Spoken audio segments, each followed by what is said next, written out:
So, ayan, isang mapagpalang umaga po sa ating lahat. Actually, ngayon po ay tanghali na.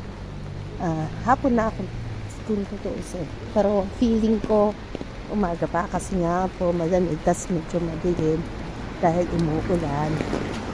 Ayan, lalakad sa ulanan ang mga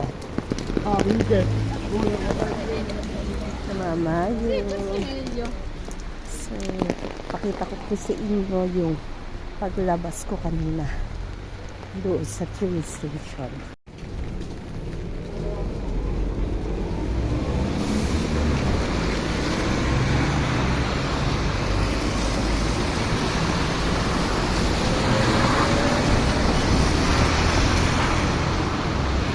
Kailangan lumayo sa tabi ng kalsada kasi ay itatagsakan. Mama mia, guarda.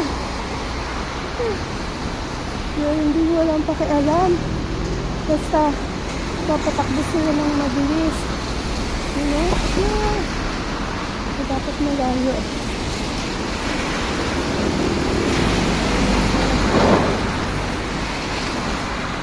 Kapag hindi maingat, pag nakalingat ay diligo. Ayan, green na. Buti na lang hindi naman ako nabiktima ng kilamsik ng ano, kasi sanay na ako doon. Dati kasi na isahan na ako doon, hindi ko napansin. Nakadikit ako